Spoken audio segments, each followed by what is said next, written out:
Ata duan të flasin, të tregojnë për jetët e tyre. Ngjarje të vërteta njerëzore, personazhe të cilët do të vinë pikërisht në këtë studio për të rrëfyer mbi jetën e tyre. Ne kemi mësuar shumë nga ata. Pikërisht Historikum është emisioni që do na bëjë të reflektojmë mbi jetën e shumë personazheve të cilët do kalojnë në këtë studio.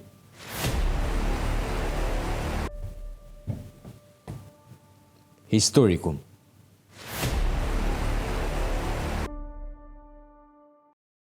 Zonja dhe Zotrim mbrëma, mirë se vini në emisionin Historikum.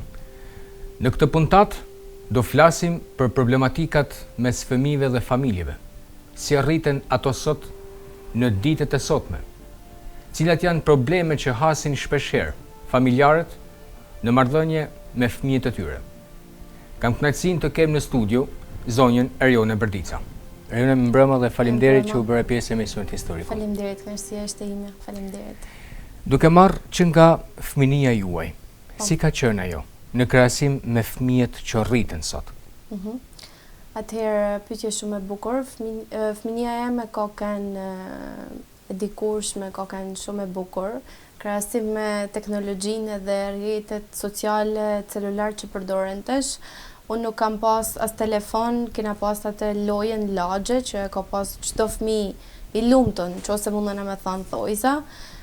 Kam pas një fëmijë që visha nga shkolla dhe direkt basha detyrat edhe disha që do të dal me lujt më vonë. Ka qenë fëmijë shumë e lumtur, pavarësisht se unë jam rrit në pallat dhe nuk është se jam shumë trime, konsiderohen si fëmijë apartamentesh. Fëmia ka qenë shumë e bukur dhe shumë e lumtur, edhe maj me kënaqësi se sa fëmijët që shoh në ditët e sotme se si po rriten. Çfarë i pengon fëmijët sot që t'jenë të lumtur? Atëherë fëmijët i pengon me qenë të lumtur në pjesa e komunikimit drejt për drejt, transparent me prindin. I pengon me qenë të lumtur në krahasimi që bajnë me njëri tjetrin, sepse nëse unë kam telefonin e fundit, atëherë edhe dikush tjetër duhet me pas se s'ban telefonin e fundit.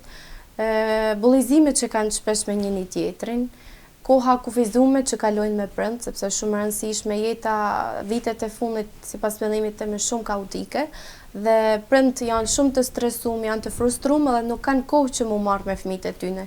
Kjo ja vështirëson prindit atë pjesën e kohës edhe prej mungesës së vullnetit edhe jetës shumë stresuese, prindi zgjedh që ta shpërblejnë fëmin me një xhiro në park edhe mos të reduktohet ajo biseda që ato bajnë me njëri tjetrin. Dhe koha cilësore është ajo e cila mungon. Nëse prindi kalon minimumi gjysore me fëmin e vet, atëherë besoj se do rriste edhe pjesën e komunikimit, edhe shprehit, edhe do dinte emocionet e fëmijës në funditës edhe marrëdhënia midis tyre do ishte shumë më e kompletuar dhe më e bukur. Ju punoni me fëmijët. Po. Si është të punosh me ta? Mund t'i quajmë fëmijë problematik? Po. Nga ana sociale? Po, atëherë unë punoj me fëmijë, është shumë bukur të punosh me fëmijë, pavarësisht se lodhja është shumë e madhe. Që të punosh me fëmijë duhet të shkosh te niveli i fëmijëve. Do të thonë duhet mu bë ti si fëmia dhe jo fëmia me arrit te niveli i inteligjencës apo i moshës që jeti. Të punosh me fëmijë është shumë e bukur, është e vështirë. Ka problematikat e veta sepse prindi duhet jetë bashkëpunues në mënyrë që fëmijat ecin edhe të marrin atë rrjedhën që duhet me marr. Në përgjithësi fëmijët ta zbukurojnë jetën, edhe pavarësisht se është e vështirë, satisfaksioni që t'jep një fëmijë nuk mundet me ta dhënë në një punë që bën ti para kompjuterit, apo një punë zyrë, apo një punë e cila është robotike, është monotone edhe është për ditë njësoj. Kurse sfidat kur punon me fëmijë janë të ndryshme, sepse siç mund të vijë një ditë, nuk vjen ditën tjetër, ose çai ka ndodhur një ditë gjatë kopshtit, nuk i ka ndodhur ditën tjetër. Ndoshta një ditë ka pas një debat me një shok shoqe, ditën tjetër vjen shumë i lumtur. Do thonë kjo sfida e përditshme e bën më të bukur edhe më shumë më pëlqyeshme nga ana jeme. Prindrit në marrëdhënie me fëmijët duhet të mbajnë autoritet apo të bëhen si fëmijët? Atëherë, sipas menimit tim, prindi duhet, si është ajo shprehja, tërhiqe mos kput. Do të thonë, Nuk duhet as me me pas shumë autoritet me fëmin, sepse fëmia do mbyllet, do ketë ndrojtje, do ketë frikë, por edhe shumë tolerant jo, sepse fëmia ta merr dorën, edhe fëmia nëse ti I thu po tankojnë, fëmia din që ti do t'ja jepsh për shembull telefonin, lojën e preferuar, makinën, celularin, edhe do ta kërkojnë çdo herë. Domethënë do ta shtojnë si sjellje. Kështu që për mendimin tim duhet që me I shku sipas Terezis. Jo mu basi fëmia në çdo situatë, sepse dihet që prindëri duhet me pas autoritetin e vet, por sipas problematikave të caktuara duhet që ne ta dimë se si cilena me fëmin. Për shembull, një çast që mund të ketë bërë një gabim etj, nëse nuk ka bërë diçka të caktuar, njeriu mundet që jo me ndëshku, po ti fliç ti jepsh një mësim nëpërmjet fjalës. Në rastin kur është sjell shumë mirë, ti mundesh me toleru me çute lojnat apo diku ku I pëlqen shumë. Ju punoni psikologe klinike. Po. Me fëmijët. Po. Çfarë I bën sot fëmijët që t'jenë agresiv? Pasi kemi parë shumë fëmijë të cilët janë agresiv. Po. Ka të bëj marrëdhënia e prindërve në familje, kopshti, shkolla apo shoqëria? Atëherë, unë mendoj se janë disa faktorë që fëmijët I bajnë agresiv, janë gjitha këto që thatë edhe ju. Është ambienti e para që mendoj që është shumë e rëndësishme, është ambienti familjar. Do të thonë, ambienti mjedisi që fëmia rritet. Nëse fëmia ka dy prindër që gjatë gjithë kohës kanë debate me njëri tjetrin, mjedisi do të jetë shumë stresues për fëmin edhe atë ndjesitë dhe emocionet që fëmia ka në familje do I transmetojnë si tek kopshti tek shkolla. Dyta janë lidhjet që krijon fëmia me bashkëmoshatarët e vet. Nëse jeton edhe është një ambient I cili gjatë gjithë kohës ka debat, ka fëmijë që sillen keq me njëri tjetrin, atëherë edhe fëmia bëhet si pasqyrë dhe imiton sjelljet e tyne. Tjetër ndikon pjesa e teknologjisë, rrjeteve sociale, që është shumë e rëndësishme, sepse fëmijët komunikojnë më pak kur kanë në dorë një iPad, një telefon, një laptop, sepse nuk kanë nevojë që me komuniku me mu, me ju etj, sepse çdo gjë që kërkojnë ata kanë të gatshme. Dhe kur ti e merr diçka të gatshme, më thënë e kërkon Google edhe den sekond, siç mund të jenë lojnat etj që kërkojnë, ti nuk ke nevojë me komuniku. Dhe vjen kjo pjesa e mungesës fjalëve. Do të thonë fëmia nuk ka pse me tregu se çka ka ndodhur gjatë ditës, kur mundet thjesht atë mërzin me kamuflu apo me rregullu me pjesën e telefonit. Edhe duket sikur është e ka hekat e mërzin, e ka hekat e pakënaqësinë që mund të ketë pas. Çfarë ka ndryshuar tek familja, duke marrë parasysh që nga fëminia juaj në ditët e sotme? Atëherë çfarë ka ndryshuar? Çfarë ka ndryshu? Ka ndryshu mënyra se si ne I na rrit. Më thënë edukimi besoj se nuk është njësoj. Prind janë edhe me pjesën e krizës ekonomike që ndodhet fatkeqësisht në Shqipëri. Unë mendoj se prind vujnë që edhe ato nevojat bazike që I plotësojnë fëmijës, nganjëherë janë shumë të vështira për ta që mu realizu. Që po flasim për pjesën e ushqimit, për pjesën e gjanave elementare që nuk janë luks për asnjë familje dhe duhet I ketë çdo fëmijë. Dhe prindit duke qenë gjatë gjithë kohës I stresum që fëmijës mos t'i mungojnë asnjë gjë nga ana e ushqimit, e shkollës, e kopshtit etj, harron pjesën emocionale.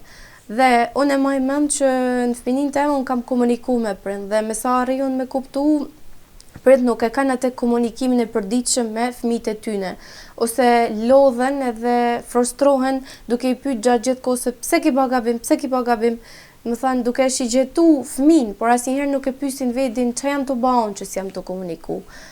Nuk kalojnë kohë cilësore me fëmijët e tyne, që mund të jetë një xhiro, mund të jetë një ditë ndryshe, mund të jetë një udhëtim diku afër, a kupton diçka ndryshe që fëmia lumturohet. Këto janë për mendimin tim. Po ashtu dita ditës çdo gjë jetesa vështirësohet, edhe me vështirësitë që ka jetesa dihet që prillin në fund ditës nuk mund të ketë një psikolog, një mësues, një këshillues apo një mentor që t'i japin këshilla gjatë gjithë kohës. Por duhet mendoj se për të qenë një prind I mirë duhet të sakrifikosh, edhe duhet atë kafe ndoshta që kalon me shoqninë apo me shok me shoqet, atë një orë ta kalosh me fëmin tëm. Ai është kontributi më I mirë që secili prind mundet me bën fund ditës për fëmin e vet. A ndikon ekonomia duke qenë se ndoshta shumë familje nuk mund ta kenë ekonominë për të realizuar gjitha ëndrat një fëmije. A ndikon kjo në marrëdhënien prind-fëmijë dhe në agresivitetin e fëmijës? Dhe çfarë duhet bëjë një prind në raste të tilla? Atëherë, ekonomia ndikon edhe si që thamë pjesa se si marrëdhënia e prindve me njëri tjetrin, ndikojnë edhe faktorë që janë psikosocial, siç mund të jenë pjesa e varfërisë, siç e thash, pjesa e marrëdhënieve me njëri tjetrin, po ashtu pjesa e ekonomisë. Prind mundohen që me ja plotësu nevojat fëmijëve dhe në shumicën e rasteve ja plotësojnë, ja heqin vetit edhe fëmijës ja plotësojnë. Edhe kjo ma tepër i qetëson ata se sa i ban agresiv, sepse kur fëmia merr çfarë don, është më i lumtur në botë, edhe nuk ju intereson se si prindi e ka arrit atë gjë ose nëse është stresuar që me ta plotësuat dëshirën që ke pas. Por nga ana tjetër, duke ja plotësuar fëmijës gjatë gjithë kohës ata tekat që mund të ketë, fëmia mund të llastohet, mund bëhet tekanjoze dhe është cikël vicioz i cili duhet të trajtohet. Fëmijët të cilët janë problematik, a mund të jenë problematik edhe në adoleshencë? A vazhdon kjo? Po, atëherë fëmijët cilët janë problematik duhet që të komunikojmë me ta, të flasim me ta, të këshillohen për shembull me një punoj social, me një psikolog, duhet që gjatë gjithë kohës t'i kemi në monitorim. Nuk është të thënë që problemet vazhdojnë në adoleshencë, puberteti dhe adoleshencë është ai piku që dihet që secili fëmijë ka ata shpërthimet e veta, ka ata momentet problemeve që dihet që tesh puberteti, adoleshenca janë shumë më të hershme se sa i kena kalu ne. Nuk do të thotë që bëhen agresiv ose kalojnë një adoleshencë shumë agresive, por mendoj se duhet mu monitoru prej prindit. Prindit duhet të ketë besimin e plot fëmijës, duhet t'i tregojnë se për shembull me kë është, ku është, duhet të jetë ndjeni të shoqënisë edhe të rrethit shoqënor që është fëmia, duhet të dinë çfarë bën fëmia kur mërzitet, duhet të ditë tana vendet që frekuenton, po flasim për adoleshencën, që është mosha më e rrezikshme, nëse mund të themi. Ju punoni pedagoge jashtme në Universitetin e Shkodrës. Po. Si është marrëdhënia me studentët? Po, atëherë marrëdhënia me studentët është e mirë. Studentët janë pothuajse mund të themi si prindët e mi, sepse janë më të mëdhenj moshë dhe janë pedagogji speciale, që do të thotë përveç masterit mund të kenë 20-30 vite eksperiencë dhe përveç masterit edhe trajnimeve që kanë bë, janë të marrë edhe nga që fatkeqësisht fëmijët që janë me probleme neurozhvillimore vetëm shtohen, ata që mu kualifiku edhe për hir të viteve të arsimit janë të marrë edhe një master tjetër që ju duhet edhe për punën edhe që trajnohen të kualifikohen. Marrëdhënia është e mirë, pavarësisht se vullneti edhe dëshira atyre që me mësu edhe për te atyre leksioneve është e vogël, sepse nuk kanë as kohë, nuk kanë as energjinë edhe kapacitetin menor siç është një student 18 deri 25 që me mësu, por është e mirë. Pse kanë ardhur gjithmonë në rritje problemet neurozhvillimore tek fëmijët? Atëherë, kanë ardhur gjithmonë në rritje sepse teknologjia fatkeqësisht ndikojnë faktorët social, ndikojnë edhe faktorët psikologjik, edhe pjesa e rrjeteve sociale, pjesa e komunikimit me prindin, pjesa e bullizmit, sepse është edhe bullizmi kibernetik, që do thotë bullizmi online. Unë shaj dikush tjetër më shan mu, unë ja dërgoj shokut ose shoqes, edhe kjo gjaja bëhet shumë e madhe. Së fundmi, cili është mesazhi juaj? Atëherë, mesazhi im është ai që transmetova dhe pak më përpara, që fëmia ka nevojë me kalu kohë me prindin e vet dhe secili prind duhet, nëse mund ta them pavarësisht se unë nuk jam prind, duhet të kaloj maksimumi, po themi 1 orë me fëmijën e vet. Rrini me fëmijët tuaj, shijoni fëmijën e tyne, jini prezent momentet e tyne më të bukura, po ashtu fëmia nuk i kthehet asnjëherë. Kështu që jini fëmijë bashkë me fëmijët tuaj. Kjo mendoj unë se është më e bukur që ne të bëhen si fëmia dhe jo të presim që fëmia 3-4 apo 5 vjeç të bëhet si ne. Sepse 5 vitet e para janë ato që formojnë edhe personalitetin sipas Freudit. Dhe 5 vitet e para të jetës janë shumë të rëndësishme që fëmia të ketë mbështetjen, sigurinë, besimin edhe ta dinë që ka një rrjet mbështetës siç është mami edhe babi edhe i ka gjithmonë afër vetit pavarësisht se çfarë mund ndodhi. Kjo besoj se formson edhe kur rritet edhe në ikona tek adoleshenca dhe tek rinia. Unë ju falenderoj që ishit pjesë e misionit historik. Faleminderit sa ju.